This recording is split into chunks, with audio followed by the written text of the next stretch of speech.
the price has increased 10% per kilo. Over the past 5 years, food prices have risen by 2.1% a year on average. The rise compared to last year, about 58% increase. 价钱就越来越高。 What's causing the price hikes? If you think it's only climate change or inflation, well, think again. You'll find that The reasons behind food price hikes are unexpected. shocking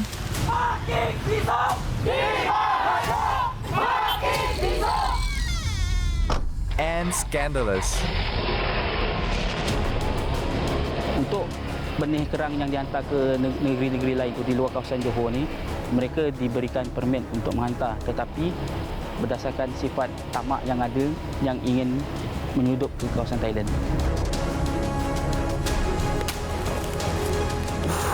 I'm Lennard Yeong, It's bloody heavy. a self-taught cook and a natural-born foodie. Please come and try the laksa. And I'm on a mission to find out what the food price hikes are really about. It's frustrating and confusing because we are facing a shortage. In this episode, What is the value that you will sell like 20,000 birds? Per kilo, we are selling about 4 plus. I delve into the murky world of price fixing. We are here because we have the same goal, to increase profits. If we raise our prices, These chicken distributors form a cartel. And crack the curious case of disappearing cockles. So this is today's catch. Kalau kita banding dengan dulu, beda je banyak.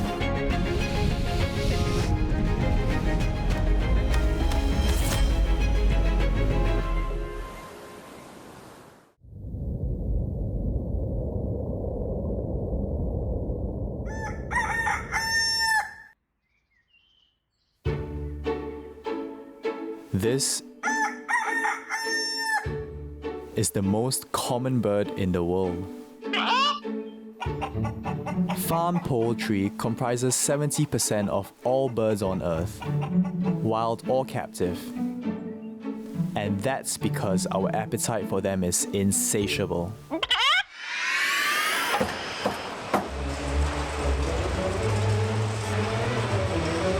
On average, Singaporeans eat over 100 million chickens per year.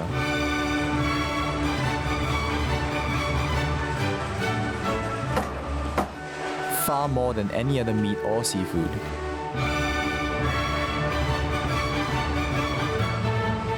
It will only take us less than 5 minutes to eat all of these chickens.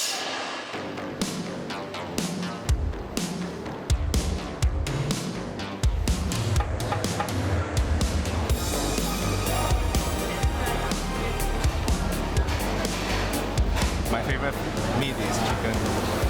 Chicken's delicious. I eat chicken maybe 6 times a week. I could probably eat it every day. Yeah. There's many ways to cook. You steam, you fry, all those stuff.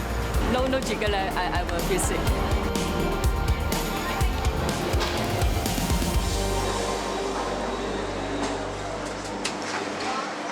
It's not unusual for this all-time favorite to attract long queues. But I'm here for another reason. This is one of the cheapest plates of chicken rice that you can get in Singapore. $2.50 is very, very cheap for hawker standards. How do you keep your prices so low? We keep in the middle price that people can afford. Has the price of your chicken rice increased over the last few years? 4 years ago, So 4 years ago, how much was the increase in price? it's only $2. It's only 50% increase. Mr. Wong is one of the few hawkers who still manage to keep their prices below $3. I wonder how long it's going to last. Because on average, hawkers charge $3.50 per plate of chicken rice. That's a 20% increase from 2012. 现在也是要4.6到4.8不一定。 According to a 2015 study by the Ministry of Trade and Industry, the higher price of raw materials, like meat or rice, is the main factor driving up food prices at hawker centres. And in supermarkets, customers are paying 25% more for fresh chicken than they used to 10 years ago. 25% increase doesn't sound like much, until I realize it's simply not the case in many other countries. In the United States, the price of fresh chicken breast dropped by 10% in the last 5 years. In New Zealand, it went down by 27%. Last year, Indonesia faced an oversupply of chickens that cut prices by over 50%.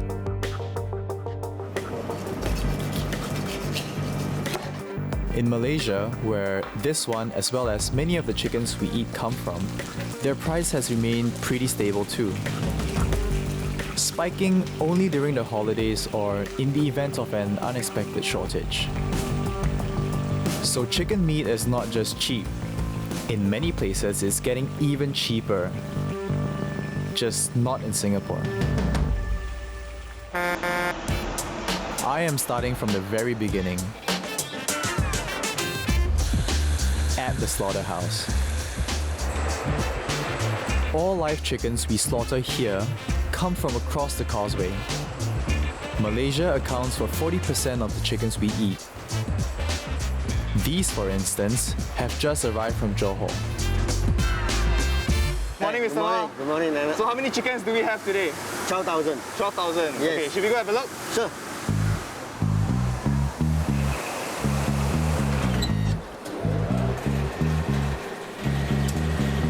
Mr. Ma is one of the largest local suppliers of chicken meat. His facility slaughters over 20,000 birds per day. He sells them to restaurants, hawkers, supermarkets, as well as fast food chains. So this part will be the evisceration part. Take out the intestine. He brought me here to show what it takes to feed millions of chicken-hungry Singaporeans.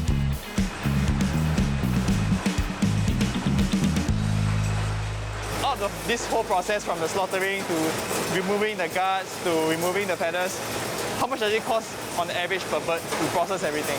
From the slaughtering, from the hanging bird to here, it might be about 60 cents per bird.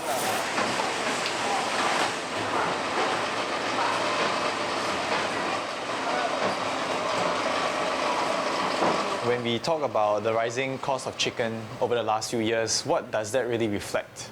There's something that is unforeseen, like disease outbreak. Then that will of course affect the supply. When there's a great shortage of supply, everybody is snatching. So you're willing to pay more, then you'll get the chicken. So besides like something like a disease outbreak, are there any other factors that would affect Weather, the weather as well? too hot. Okay. Yeah, like sometimes in this month or next month, the weather is very, very hot. So if there anything happen, there's the breakdown in the chicken house, the ventilation. The chickens will die. Yeah. Okay. During hotter weather, the chicken tends to drink more water and eat less. So the growth rate becomes slower. It all depends on the weather, how serious it is. You see. But all these factors that affect the price for the customer is basically dependent on what the conditions are in the farm in Malaysia and things like that? Normally, we don't really add it on to the consumer because we are facing competition. And our competition is not on the fresh chicken part, but rather compete with the frozen. The frozen import price, if we increase and the price difference between the fresh and the frozen is so high, people will just switch to frozen. So we still have to consider. So at times, we just have to absorb it. According to Mr. Ma, it's simple economics. Prices only go up if there's an issue with the supply. And most of the time, suppliers like him absorb the additional cost.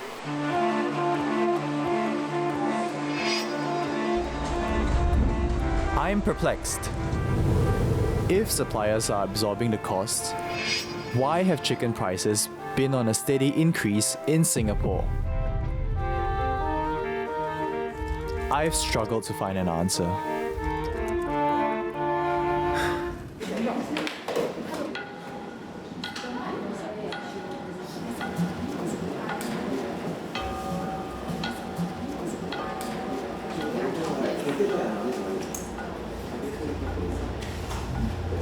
Until So this is an infringement of the Section 34 of the Competition Act. the answer came in a nationwide scandal. In this case, this is some evidence we have. We have found that the fresh chicken distributors colluded to coordinate the price increases, as well as they agreed not to compete for each other's customers. So the anti-competitive conduct will restrict customers' choices in selecting competitive suppliers, and the agreement not to compete for each other's customers also prevents the customers from having options. So it's a long-running cartel. And Yes, you heard it correctly. we also have A chicken cartel was behind the price hikes.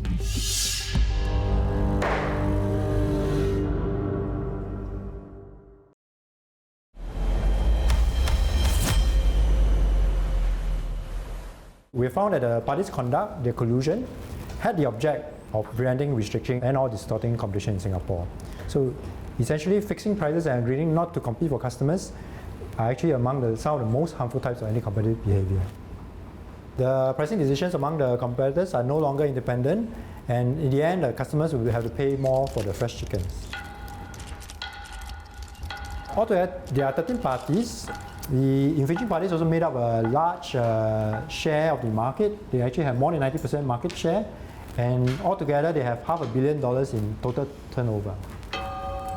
And during the course of our investigation, we also have evidence of specific instances of when price increase agreements were concluded and made. What is the frequency of their increase? Is it every 6 months they increase one time, or every 1 year? The cartel actually is a continuous one that was ongoing for throughout the 7 years. So they are all local. The companies themselves, they are of course based in Singapore. They are all Singapore companies. The revelations of the Competition and Consumer Commission of Singapore sparked intense media scrutiny. Reports after reports painted a picture of collusion outlawed by the Competition Act. In one of the biggest price-fixing scandals to rock the country, 13 distributors supplying 90% of fresh chickens in Singapore met regularly over the span of 7 years. Instead of competing for each other's customers, they all agreed when and by how much the cost of fresh chicken meat would go up. Prices would go up by 10 to 30 cents a kilogram each time. They also agreed not to compete with each other for customers. We may be competitors, but I admire you. You know how to do business. But think about it. Why do we fight with each other? If we work together, we can make more money. This is the first time such allegations have been made against the fresh chicken industry. The suppliers made a fortune of about $500 million a year. Until 2014, when this conspiracy was discovered by the Competition and Consumer Commission of Singapore. There were other discussion activities outside. 新加坡竞争与消费者委员会在2014年接到举报，对鲜鸡批发商是否违反公平竞争原则展开为期4年的调查。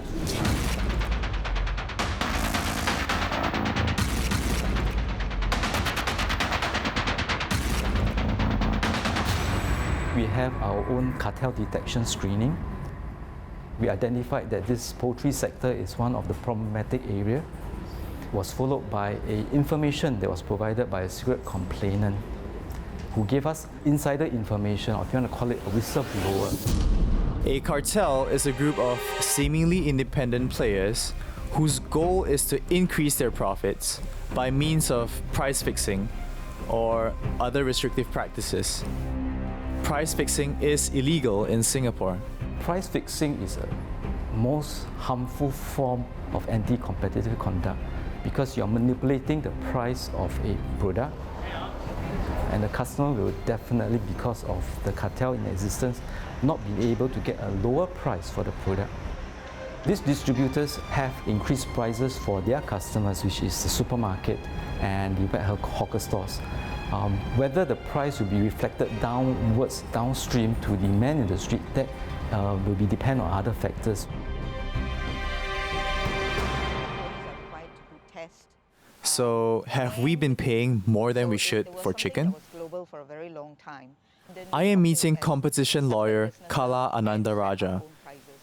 She has handled the major price-fixing cases in Singapore, including this one. How exactly does a consumer lose out in this situation? Consumer loses out because ultimately he ends up paying potentially a higher price. His choices is also reduced. He goes from one shop to another shop. He's likely to find a parity in pricing or a parity in the discount that's provided. So he's now faced with limited choices and probably a flat price. But what's stopping a new player from entering the market and basically undercutting everyone? Nothing to stop a new player from entering the market, but the whole purpose behind cartels are usually a whole bunch of competitors who already have established networks selling. And with established networks, it sometimes makes it difficult for someone else to enter the network. Could you just give a quick example of how these big players can make it difficult for a new player to enter the market? Either because I keep prices very low when he enters, and I have the muscle power to do that, or I have sort of exclusive agreements with all the big customers in the market already. How much benefit do these distributors actually aim to get, because chicken in itself is not a very expensive commodity to begin with? Price fixing, in effect, benefits low-price products with high volume. So very commoditized products, it's easier to engage in price fixing rather than the high-end expensive products as such. So if you're selling high volume, even a 10 cents increase can make a huge difference to the volume that you're selling. But if you take 10 cents and you multiply that by the volume, it is a substantial amount that comes up. Yeah.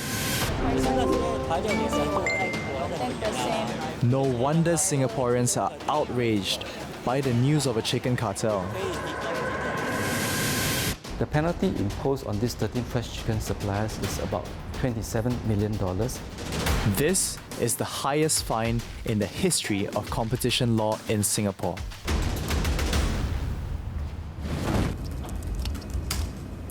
So, I've reached out to the customers of the so-called cartel.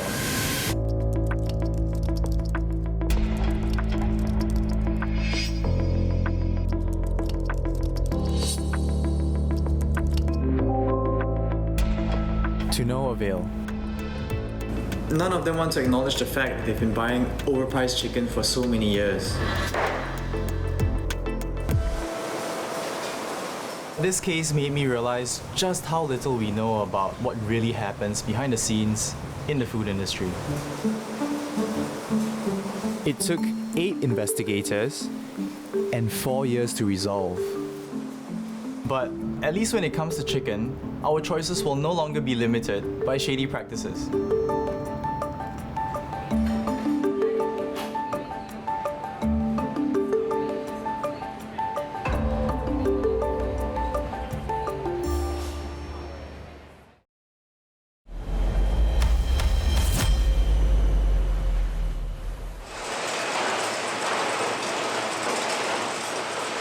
One day on the average, you process about how many birds? On the average, we are sorting about 20,000 birds per day.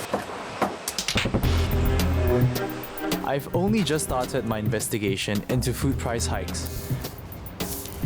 But I've already made a sensational discovery.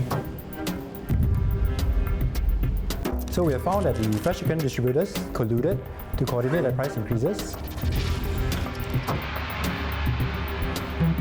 A cartel of 13 chicken suppliers has been fixing the price of fresh chicken meat in Singapore for over 7 years. Price fixing makes products more expensive, which might have been the reason for the price increase of the most common meat in the world.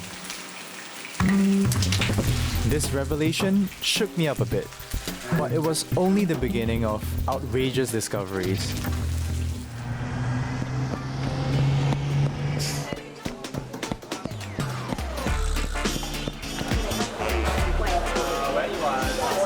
So I love my laksa, and it was just one of those days where I had this crazy craving.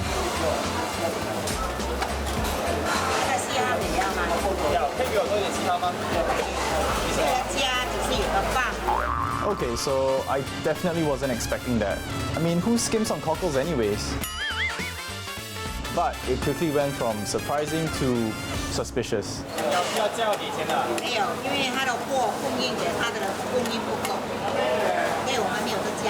Hang on.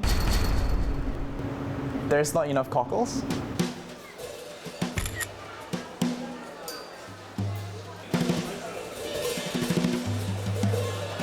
So the laksa was really delicious, but it left me wondering, when did Cockles become so precious? I don't know. Blood cockles have always been known as a cheap, widely available source of protein in Singapore and Malaysia. Their distinct, slightly metallic flavor makes them an addictive delicacy, like oysters, but much, much cheaper, of course. The redness that gives these cockles their name is due to a high level of hemoglobin. I thought that it was just one stall that was running out of cockles. 你这样子拔是因为你要客人比较容易吃，对吗？对，比较容易吃，还有那个酱料放进去比较入味。 But if a popular restaurant that has built its reputation on serving excellent siham is running out of them, we could be facing a crisis. Garlic and chili cockles are the star dish at Two Chefs Eating House. Every day, Mr. Lam serves over 10 kilograms of these.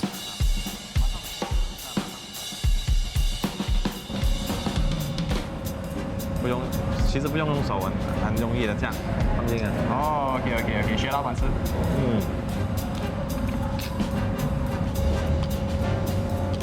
老板，你的西安又大又新鲜又好吃。因为我们选过了，还要再配这个酱料，真的，它鲜度还有它味道。你们最近的西汉价钱是差不多1 kg 多少钱？差不多4块半。4块半。讲差不多5年前是多少？5年前呢，应该块半到2块啦。你知道为什么是这样子吗？因为市场的西汉越来越少，吃的人就越来越多。 Blood cockles used to be cheap, available, and everywhere. Until now,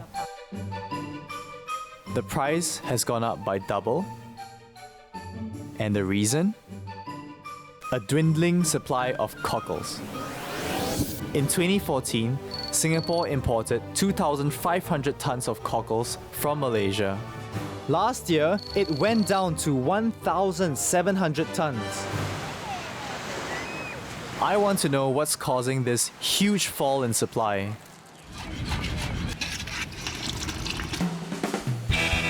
But first, I need to find out how much Singaporeans still care about their siham.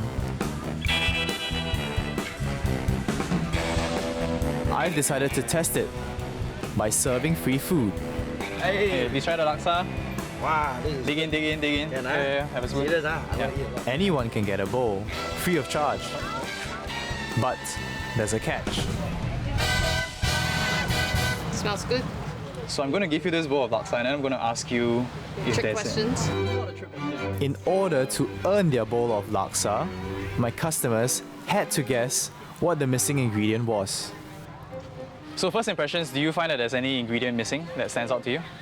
Cockles. No ham. Yes. When you were growing up, do you always have siham in your laksa? Yeah, of course. Okay. Did he My grow up son eating? must have cockles in laksa and fried kway teow. There's a certain umami that's missing if you don't have siham.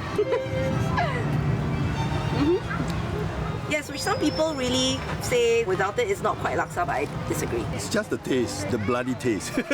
Cockles makes all the difference. My brief pop-up showed that there are still a lot of Cockle fans out there. Give me 2 more bowls. Yeah! Okay, on the way, on the way. Now I go outside, eat my laksa and my char kway teow, all no harm. In recent times, do you find that siham has sort of disappeared from our hawker centres? Yeah. Recently, siham are more expensive. Do you know why siham has gotten more expensive? I think maybe due to the labour costs.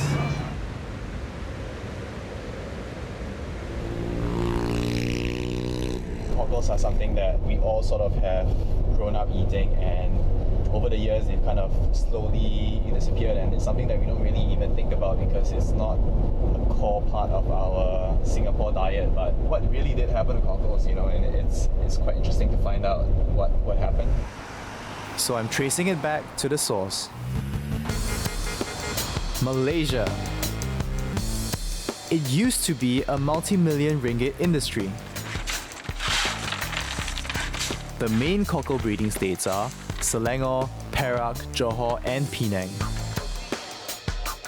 I'm heading to Penang, where cockles are a key income source for the local fisherman community.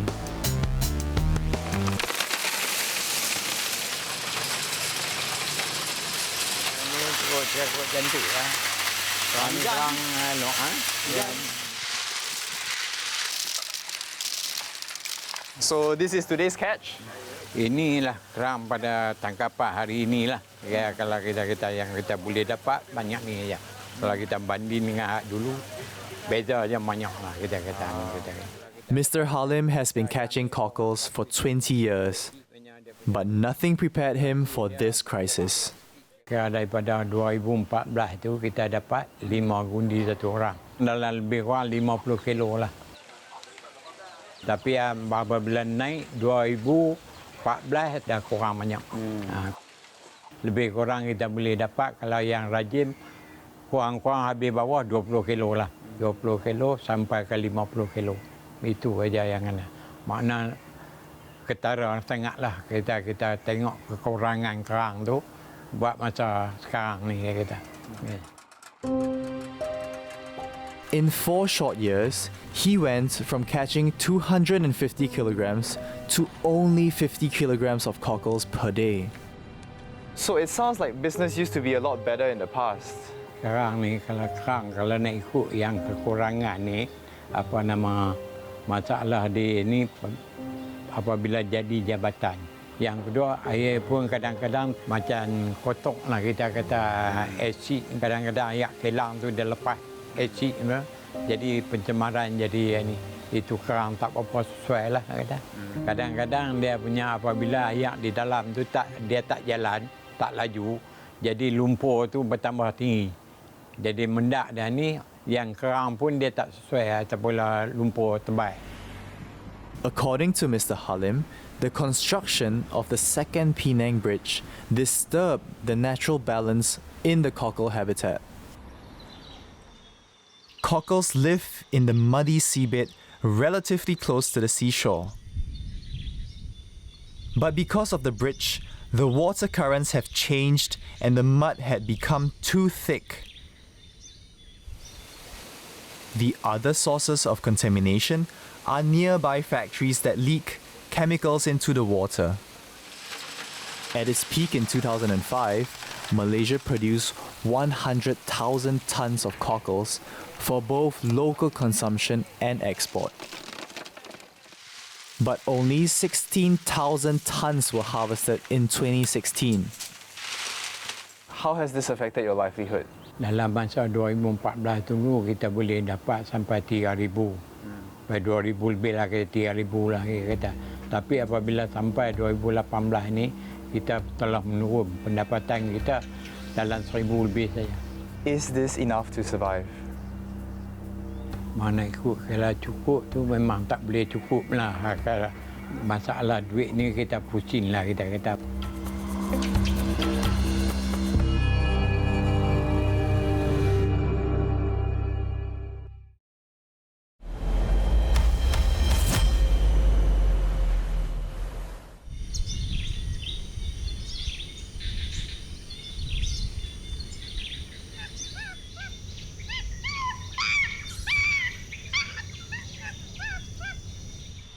So that would be one It's of the 8 a.m., indicators that low tide. here.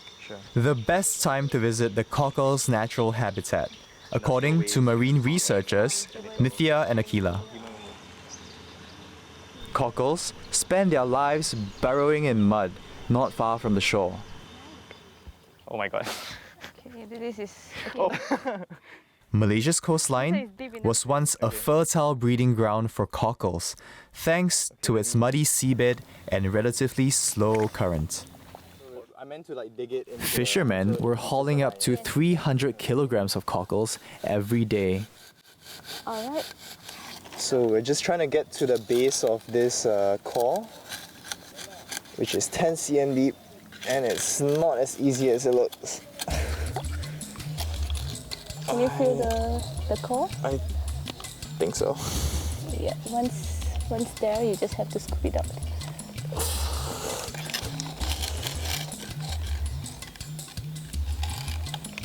Is that it? Yeah, exactly. Alright. Okay, this would be for the sediment analysis. Okay. And next, we will collect the waters. Okay.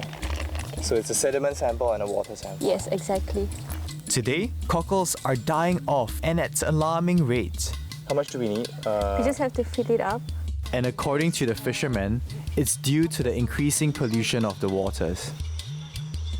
So I want to know, what exactly is in the water that's killing the cockles? And Nithya and Akila are here to help me. So you want it to the brim? Yes.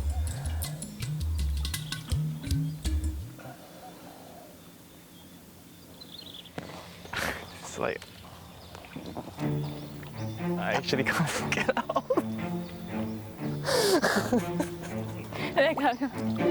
The water.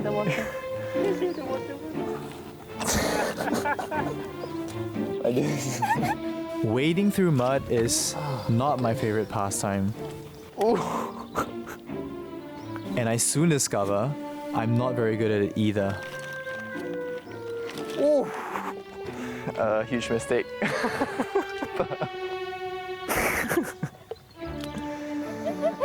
Why are you going deeper?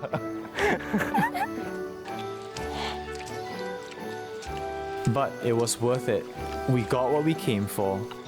Samples of the water and mud straight from the cockles' backyard.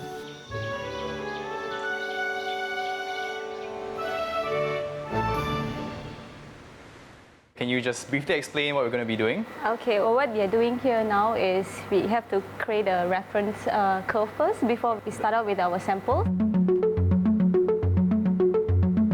The first thing we're testing for is the amount of nitrite in the water.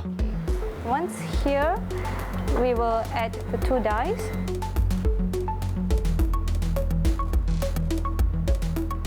Okay, this will be in 0.2 milliliter. Because a high level of this chemical compound is bad news. So we're gonna leave this for like 8 minutes. And then we will add on the dye. So besides nitrites, like what other things do you test for that are quite important to the healthiness of a cockle? The most crucial one is phosphate and nitrate because those are the nutrients come from river runoff or because of pesticides. So those are the crucial for cockle farming especially because they are influenced much with the river system. A high level of nitrite and phosphate means that cockle mudflats have been affected by chemicals leaking from factories or farms.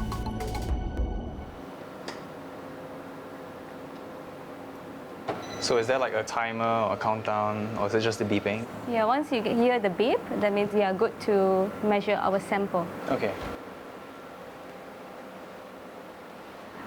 She will pipette out 1 milliliter of sample. So this is the sample that I got from the water? Yes, exactly. Yeah. Okay. And then... Oh, that's fast.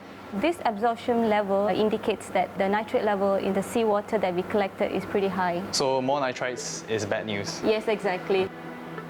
Nitrite will enter the system of the cockle and it will bind with the blood system and it will reduce the oxygen level in the cockle.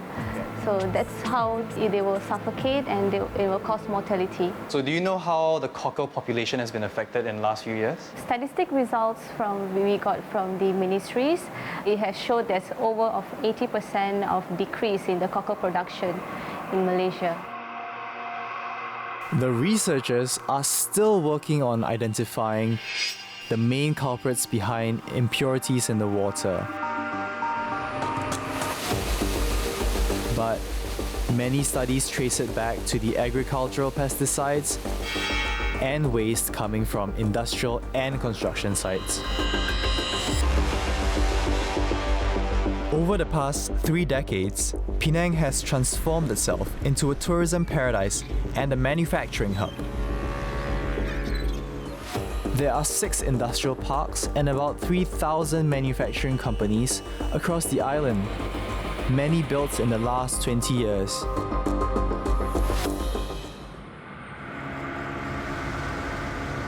In an effort to revive the dwindling cockle population, the Malaysian authorities have called for a ban on harvesting during peak spawning seasons between May and July and September to November. They are also allowed to harvest only a limited number of young cockles. The young cockles, or cockle spat, are very precious because they can help to start new cultures. But they can only be distributed within Malaysia. I'm Zairul. Hi. Very nice to meet you. But not everyone follows these rules. Terdapat permintaan daripada negeri-negeri di Selangor, Perak dan Penang untuk permintaan benih untuk dibuat semayan di kawasan negeri-negeri diorang. Untuk benih kerang yang dihantar ke negeri-negeri lain tu di luar kawasan Johor ni, mereka diberikan permit untuk menghantar, tetapi berdasarkan sifat tamak yang ada, sikap nelayan kita yang ingin mendapatkan lebihan pendapatan menyebabkan mereka menjual kepada pembeli yang ingin menyudup ke kawasan Thailand. So do they make a lot of money? Ya. The Thais love cockles as much as the Malaysians, but their coastline doesn't produce enough to meet the demand. That's why the cockle spat smuggled to Thailand go for as much as 5 times the Malaysian price. There were 33 cases of smuggling reported in 2015.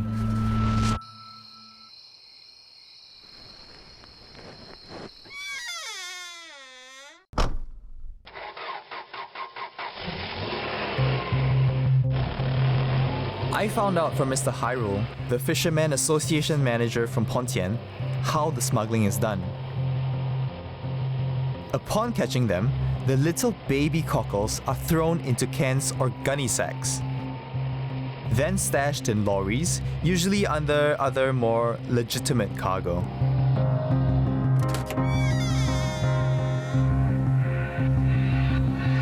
On land, their lifespan is very short, only 1 to 2 days, so they desperately need to go back to water.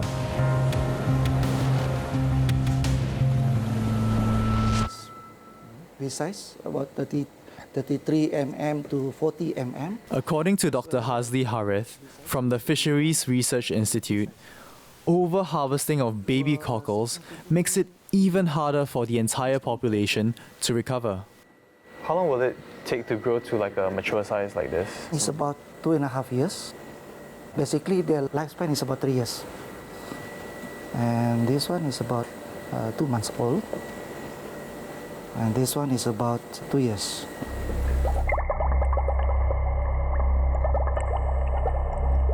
Catching more young cockles when the mature ones are in short supply sounds like an easy way to make more money. But it disrupts the growth of their population.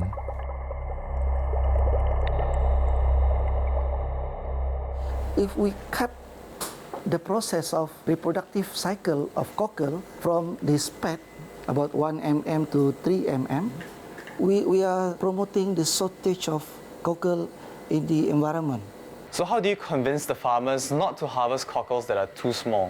Our biggest task is to persuade the local farmers to do proper management and to harvest the cockle size accordingly. In order to convince the cockle fishermen, is trying to give them views that cockle is not an open bank where you can harvest the cockle daily or every time.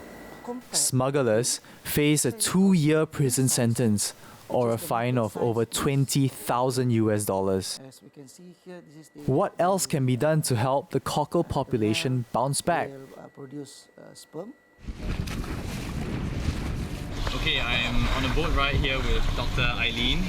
She is a marine biologist and we're heading to her lab in Penang. This is actually the oldest marine lab in all of Malaysia, correct? Yes. Yeah. 35 years old.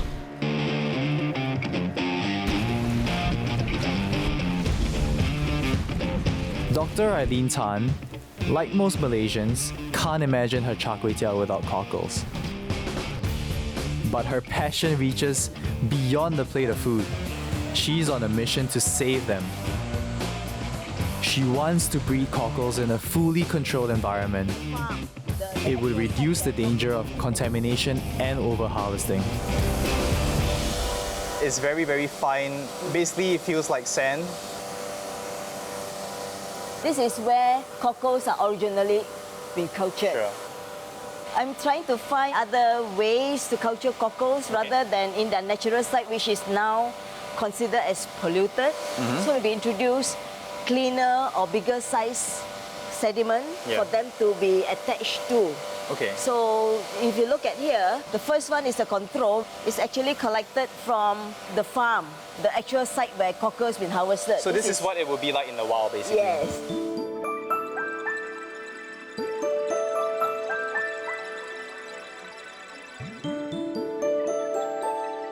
How do you know how well the cockles are responding to the different treatments? If you see the cockle opening up, that means they are comfortable with the environment, digging into the substrate. It's a sign showing that they are already start feeding. You know, that means they are no longer under stress. Most of them are open, is facing downward and then start digging into the sediment. That means they are hungry. In her cockle cultures, Dr. Eileen experimented with different kinds of sand for cockles to live in instead of their usual mud, which gets contaminated easily. Her cockles seem to prefer finer sediment. If this method works, how would you implement it in a practical real-world solution in the farms? I'm now looking at a lot of unused ponds along the coastline. I think we can utilize those unused prawn ponds and then we design our own substrate in the ponds and we can actually seed our cockles there and grow them. Sure. And also we can utilize the river system in our coastline to actually have the floating cages. So we can actually culture this in trays. Yeah. You know, it's like underwater bungalow. Her plan is to place the cockles and their favorite type of sediment in ponds or cages submerged in the sea. Following the example of many other seafood farms across Asia. The cage will protect the cockles from touching the sea floor because this is where the heavy metals and other pollutants tend to gather.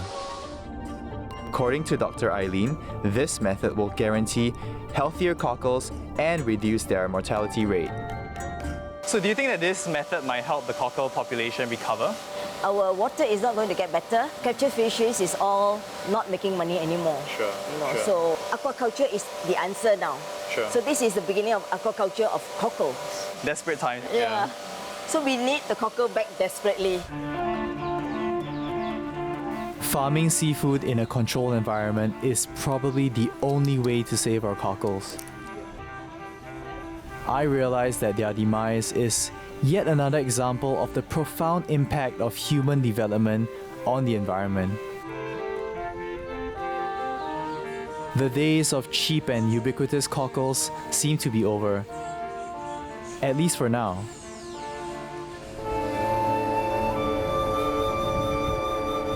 Between the water pollution, overharvesting, and smuggling, the odds seem to be stacked against them. It feels like it's about time we get used to eating laksa and char kway teow without cockles. Unless you're willing to pay top dollar for something that used to be really cheap. Even with Dr. Eileen's method of cockle farming, it's still going to take a while for the population to recover and even longer for the price to drop. But are we willing to wait that long?